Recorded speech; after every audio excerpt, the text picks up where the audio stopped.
Hi hello welcome to emotional traders. So ఈరోజు trading ఎలా చేశారు? సో ఈరోజు మార్కెట్ గ్యాప్ అప్ ఓపెన్ అయ్యి 10 o'clock నుంచి 1 o'clock వరకు వాలటైల్గా ఉంది.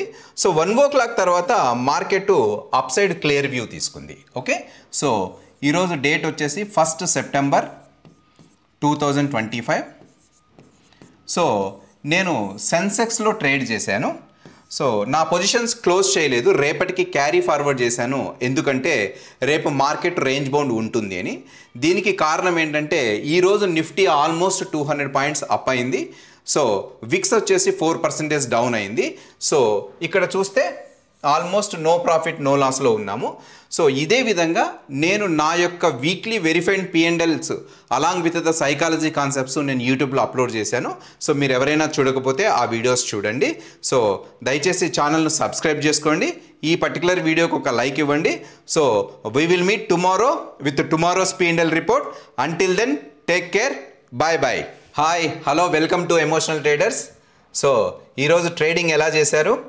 సో ఈరోజు మార్కెట్ గ్యాప్ అప్ ఓపెన్ అయ్యి 10 o'clock నుంచి 1 o'clock వరకు వాలటైల్గా ఉంది.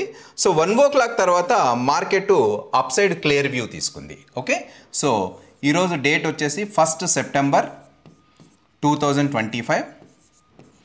సో నేను సెన్సెక్స్లో ట్రేడ్ చేశాను. సో నా పొజిషన్స్ క్లోజ్ చేయలేదు, రేపటికి క్యారీ ఫార్వర్డ్ చేశాను. ఎందుకంటే రేపు మార్కెట్ రేంజ్ బౌండ్ ఉంటుంది అని. దీనికి కారణం ఏంటంటే ఈరోజు నిఫ్టీ ఆల్మోస్ట్ 200 పాయింట్స్ అప్ అయింది. సో విక్స్ వచ్చేసి 4% డౌన్ అయింది. సో ఇక్కడ చూస్తే ఆల్మోస్ట్ నో ప్రాఫిట్ నో లాస్లో ఉన్నాము. సో ఇదే విధంగా నేను నా యొక్క weekly verified P&Ls along with the psychology concepts నేను యూట్యూబ్లో అప్లోడ్ చేశాను. సో మీరు ఎవరైనా చూడకపోతే ఆ వీడియోస్ చూడండి. సో దయచేసి ఛానల్ను సబ్స్క్రైబ్ చేసుకోండి. ఈ పర్టికులర్ వీడియోకి ఒక లైక్ ఇవ్వండి. So we will meet tomorrow with tomorrow's P&L report. Until then take care, bye bye.